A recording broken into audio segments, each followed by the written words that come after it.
Hello everyone, welcome back to the Odds Now YouTube channel for the latest daily preview ahead of the action at the 2026 PDC World Championship with me, Matt Hill.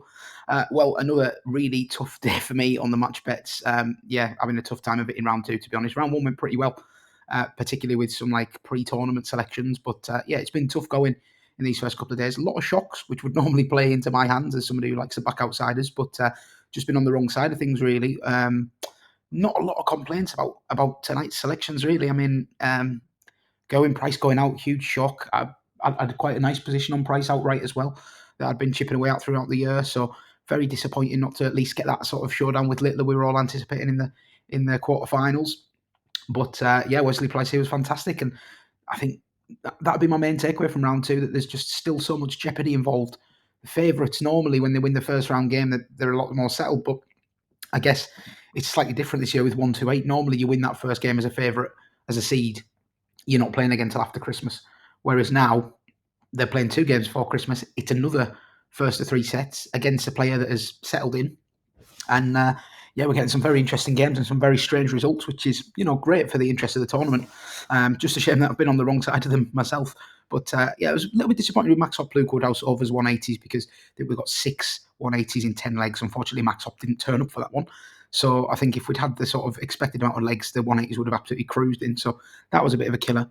But no complaints on the other ones, to be honest. I mean, I know Cullen had a good moan about Sulivic's behaviour, and I'm not a massive fan of how much he slowed that down, to be honest. I like Mensah as a character, but I thought that was gamesmanship, to be honest. I think people probably enjoyed it because they don't like Joe Cullen very much, some people. And he is prone to a moan, Joe. But I think he maybe had a point there, to be honest. But each their own. Everyone will have different opinions on that. And it certainly, I couldn't complain about Cullen not winning the game. He had ample chance to do so, and fluffed his doubles, as has been the story for my lads in this round so far. But we go onwards to Monday, 22nd of December, another 8 round 2 games for us to get stuck into. This is the penultimate day before the Christmas break, obviously.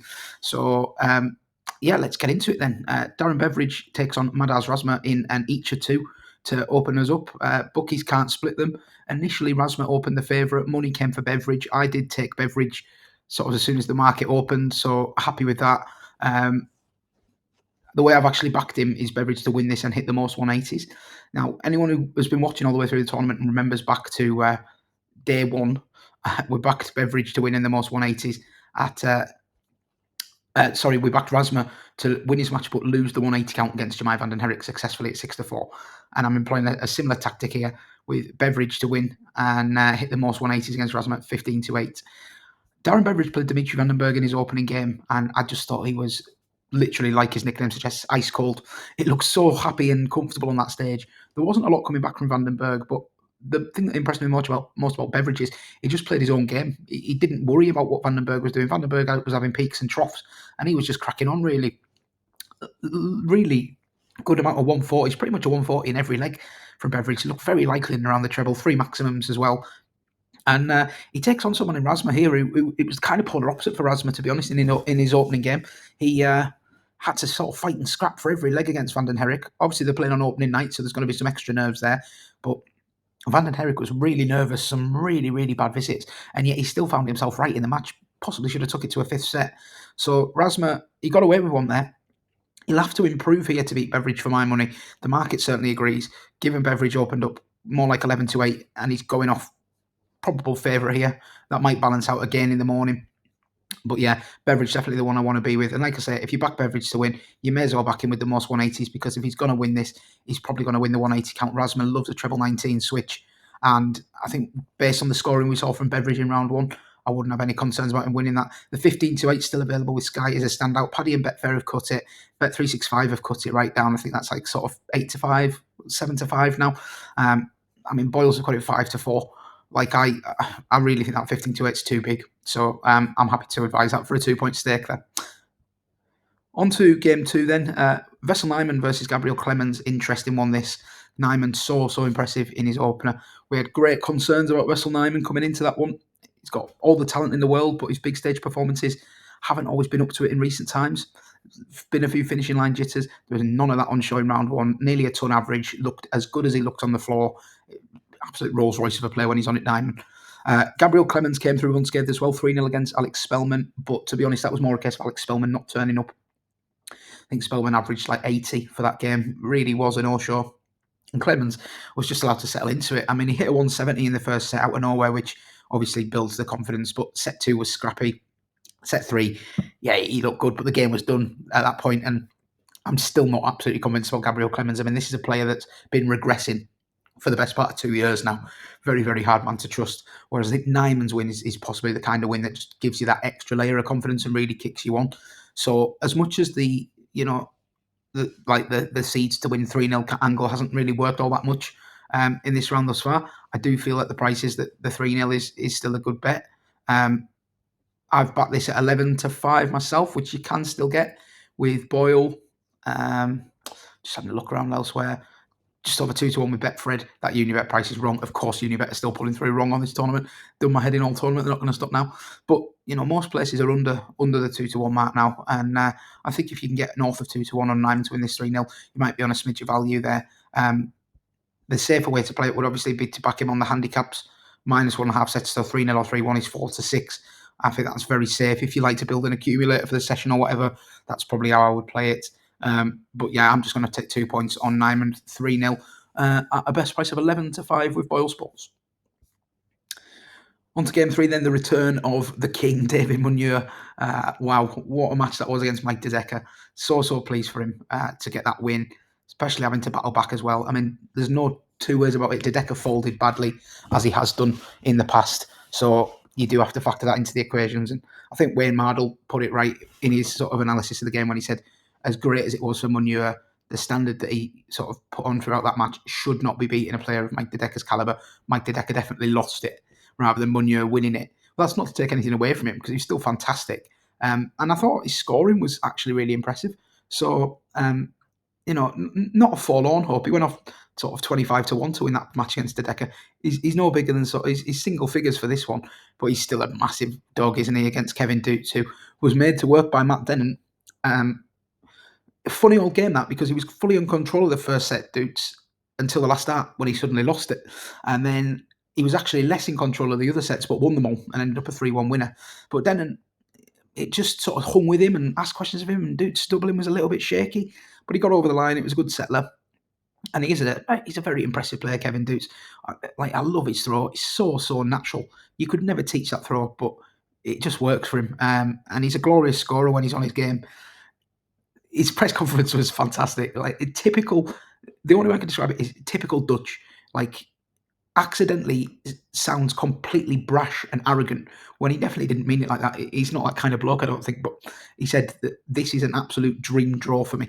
Now, I think in British culture, we'd look at that as you're setting yourself up for a fall, saying something like that, or you're cocky, whereas I think in the Netherlands, it's just different. They just say what they think, and he's right. It is a dream draw for him. He should be playing Mike De Decker, where he'd be probably a slight underdog. He's now a 1-10 favourite. I mean, it is a dream draw for him. That doesn't necessarily mean he'll win it, but it is a dream draw for him, and he should win it. I wouldn't be betting on this game. I think Munyua is just so erratic. Produced a few 180s and 140s, loads of 100+ visits as well, but then also some crap in there, as you would expect from an international qualifier. Very up and down. So could he string a set together? Yeah, he definitely could. Would you want to be relying on him to string a set together? Probably not. So, the under-over is probably the interesting market in this game. Do you fancy Munyua to win a set? He's 6-5 to get one with Ladbrokes. It doesn't quite tempt me. I think he could win a set. I think 6-5 is maybe about right. I'd probably be wanting more like 6-4 to get involved, really. I've got a lot of respect for Kevin Doets. I think he's a great player, and I would not be surprised to see him cause a bit more damage in this tournament before his time is done. But it's a no-bet game for me there. Final game of the afternoon could be a cracker. James Wade versus Ricky Evans. James Wade, obviously coming through 3-0 in his opener, wasn't pushed at all by Asamoto, who was disappointing. Back the over 3.5 sets there, and Asamoto just didn't settle. Thought he would be better for having some previous Ali Pali experience under his belt, but wasn't the case. Even the odd leg there, he did get chances. He spurned loads of doubles, just never ever settled. Wade was able to win it in first gear, and it was a very patchy performance. I think Wade described it as a bit crap, which is frank but probably right. But he's through, and he's had a lot of early exits in the World Championship in recent years, James Wade, so he'll be happy just to scramble through. And he also described this game against Ricky Evans pretty eloquently as well. He said, I know he can be very good, he can be mediocre. We'll just see what happens. And I think that's fair enough. So would you be rushing to back Wade at 4-9 here? Not for me. I mean, Ricky Evans has been like, I don't want to say a breakthrough year because it's wrong. He's been on the circuit too long, but a year of further maturing for Ricky Evans, I would say. We've seen good, solid performances from him on TV for the last 12 months, including at last year's World Championship, where he beat Dave Chisnell in a cracking match at this particular stage and seemed to rise to the occasion. He's followed that up on TV a couple of times. Really good at the Grand Slam when getting to the quarterfinals, losing to Gezi Price. No shame in that, but got a great 10-9 win over Luke Woodhouse, beat Price in the groups as well, and Stefan Belmont, who, that form's aging well now with Belmont having equipped himself well at this tournament. So I think Ricky's in a really good place, and I think he'll just be very relaxed, very calm. I mean, he took care of Manlock Lung, which looked a banana skin, with absolute minimal fuss in his opener. Scored well, finished well, and I think he'll be confident here. He'll fancy the job. So I'm going to back Ricky Evans on the handicap on the plus 1.5 sets, which is effectively even money. Just trimmed it, Boyles, unfortunately. It was evens 20-21, which is still 1.97 or whatever. So I think that's a rock solid way to play this game. A couple of points on Ricky Evans. I wouldn't put anybody off a little go on Ricky Evans to win it, but I think maybe rather than taking the 11-5 on him to win, I would take the 4-1 on him to win and hit the most 180s, which is available with Sky, Paddy, Betfair, Quinn. So yeah, widely available. I think if he is going to win it, he's probably going to outscore Wade. Wade's had a terrific year in the majors. You can't overlook that, but his World Championship record recently just makes me want to kind of take him on again when he's facing a decent opponent. And I think Ricky Evans is certainly that. So yeah, plus 1.5 sets for Ricky Evans for me at just under even money. Evening session, I've got to just say in advance, I think this evening session could be a bit of a damp squib. I think these are 4 potentially one-sided games, but we'll tick them as we go. Jean Van Veen versus Alan Soutar opens up the evening. This is the one that has got the potential to be a bit more interesting, but it's all about which Alan Soutar turns up for the first 2 sets against Teemu Harju. It was like peak Soutar. What was he averaging, 107 or something? And absolutely flew out the blocks. Then somehow got himself embroiled in one of the scrappiest, ugliest games you've ever seen. Harju missing a match start, Soutar missing 15 before eventually stumbling over the line. It was an epic for the neutral. I'm sure Alan Soutar didn't enjoy the back end of it. But like early in the game, he looked so good, Soutar. It was amazing how quickly it unravelled. I don't know how he would have come back from it if he'd ended up losing it, to be honest, because it would have been one of the all-time sort of collapses from a commanding position. But yeah, like I say, in the first set or two, he looked really, really good. And if he brought that level here, he'd make an interesting game of it. He's got good Ali Pali pedigree, some great wins on this stage, loads of 3-2 epics and stuff. So, and while it's a short format, you've always got a chance as an underdog. But Jean Van Veen, like, what more can you say about him? He's been majestic to watch this year. His development's been a glorious thing to watch. He's got that major title under his belt now with the European Championship. It's generally been Humphries or Littler that have stopped him in the big ones, to be honest. Obviously, he bumped into Christopher Ratajski in very good form in the Players' Championship over a short format, which done for him there. But there's just a lot to like about Van Veen. I mean, the 3-0, ignore the Unibet pricing errors. The 3-0 is odds on, just about. There's a bit of even money around. And that seems right to me. 50-50 chance that Soutar wins a set because it's a 50-50 chance which Soutar turns up. He only has to turn up for a set. I think that first set he averaged 110 or something against Teemu Harju. So, do that against anyone, you'll win the set, particularly on your own darts. But it's just hard to bet on this game confidently when you don't know what Alan Soutar's going to turn up. So I think, rather than trying to pick which side of that even money line you want to be on the sets or the correct scores, it's easy to just no bet it. But I think it could well be 3-0 Van Veen. We then have Nathan Aspinall versus Leonard Gates. These two have met before on this stage, and that was a scrappy old affair. It finished 3-1 to Aspinall. Gates missed starts to take it to a 5th set, and Aspinall just generally didn't enjoy playing him all that much, but I think that experience of having played him before will stand there in a really good stead here, as will his first round win over Lawrence Ilagan, where he was really cutting a frustrated figure at times. I mean, Ilagan definitely rattled him with his antics, and yeah, Asp had to really grind to get through that, to be honest. Like, Ilagan wouldn't go away. Probably should have had a 5th set out of him. And who knows what would have happened at that point, because Aspinall's head was in danger of going. He did play well towards the end of the match, which proved to be enough in the end. But showed some vulnerabilities. A good tune-up for him, I think. Leonard Gates won a war of attrition, on the other hand, against Mickey Mansell. that was a tough watch at times. Like one for the purists, of which I am one. But I mean, there was moments in that game where it was crap. I think there was a 36 or a 33 dart leg in there, which Gates eventually won on double one. But yeah, funny old game. It toed and froed. Mansell was in command at one point. Gates wrestled it back, and then it flip-flopped again. But he got over the line. Really good win for Leonard Gates. Backed him at 12-5, obviously, on the channel. So that was a good win. Do I fancy his chances of upsetting Aspinall here? I think he probably blew his chance against Aspinall last time. Aspinall wasn't at the race. He's averaged like 86, I think. I think it'd be much better from Nathan here. The 3-0 again is just floating around even money. So you kind of betting on whether Gates will win a set or not. I'd be fairly confident backing that 3-0. I'm not going to put it up as an official selection, but I think Aspinall's that is the likeliest outcome to me. So I wouldn't put anybody off the 3-0, but it's a no bet officially for me. Two more games then, and this could be another mismatch. See what I mean about this evening session? It's got the potential to be 3-0s all over the place here. Luke Humphries versus Paul Lim. Well, first things first, I'll start by saying I took Paul Lim on at my peril. I was punished for it. Backed Jeffrey de Graaf to beat him 3-0, and Lim beat him. So never write off Paul Lim. 71 years young, and he's still doing his thing. It's fantastic to see. But he plays, if not the man to beat, the second man to beat, Luke Humphries. I think we're all already starting to suspect we could be looking at Humphries lit the final again come January 3rd. Which went off 10-3 in the name of the finalist market. That could look a nice price, couldn't it, in a week or so? But one step at a time, he's got to deal with Paul Lim. This is a historical match of significance, really, because I actually wrote a big sort of tournament preview magazine. In that tournament preview magazine, I said that for me, it felt like Luke Humphries lost to Paul Lim in the World Championship 7 or 8 years ago. Felt like a turning point for him in his career. And he went on to lose like 4 or 5 stone in weight over the following 6 months. Then he really started to kick on. I think I'm overestimating that, by the way, saying 7 or 8 years ago. I think it was only 4, maybe 4 or 5. But yeah, it feels like Humphries been dominating longer than he has, really. But yeah, I think this is a totally different type of game, isn't it now? Like Lim, he's still clearly got bags of ability and quality, very, very likable, will have the crowd on his side. But Humphries is the joint best player in the world for me. And he looked like a man on the mission in his first round game against Ted Everts. I know he had a set off by his own admission and lost it and won it 3-1 in the end. But the 3 sets he won, he was utterly dominant. There was 3-figure checks, 180s galore. It was vintage Humphries really for a lot of it. And I think he'd just blow him off the board here. Like the 3-0 is 2-5 with Bet365, but in other places it's a lot 2-9 with Bet365, which makes a lot more sense, to be fair. Yeah, but 1.3 with Ladbrokes and Coral is as big as you're going to get, and on the exchange, by all probabilities, that is the outcome. Don't want to be backing it 1-3. No, I've learned my lesson, Paul Lim. I'll leave you alone, and I'll just cheer you on to get a set. But it's a no-bet game for me.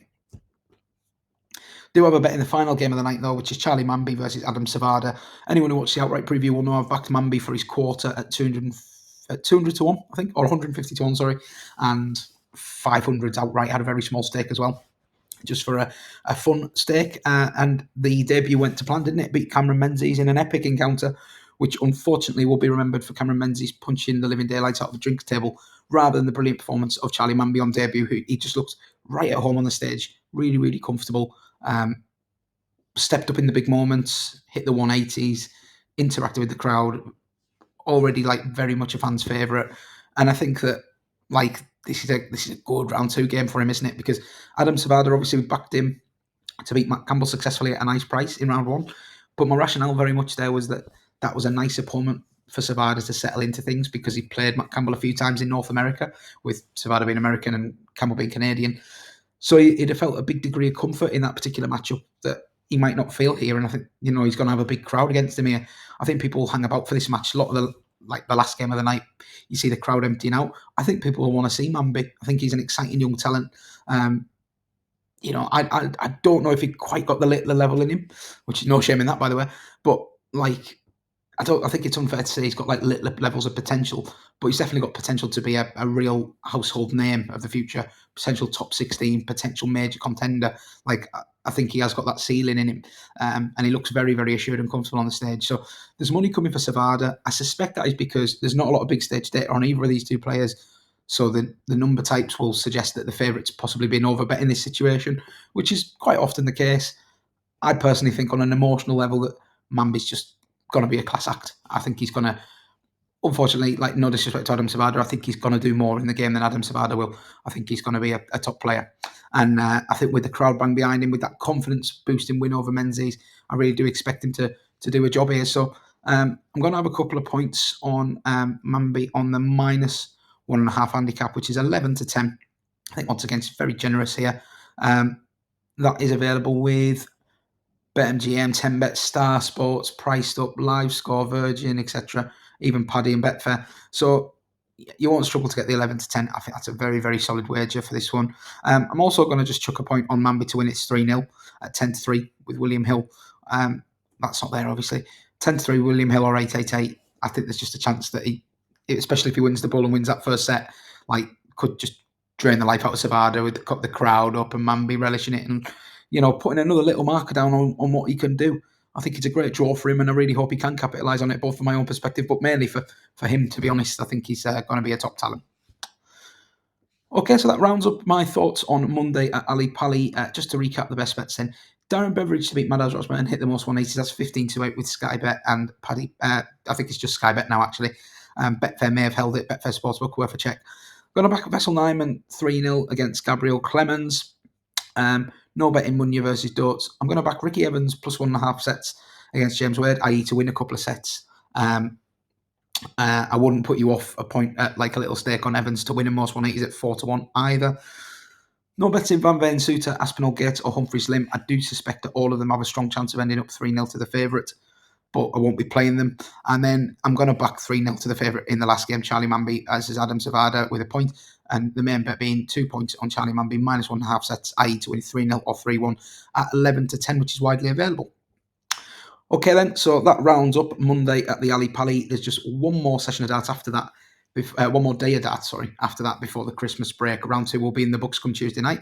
I will be back tomorrow evening to preview those 8 games on Tuesday. Let me know what you're backing in the comments. Do give us a thumb up if you enjoyed the video. And if you haven't already, please do press subscribe. We're gaining loads of subscribers during this tournament, which is really, really pleasing. And it's great to have you on board. I'll be back again soon. Good luck, guys.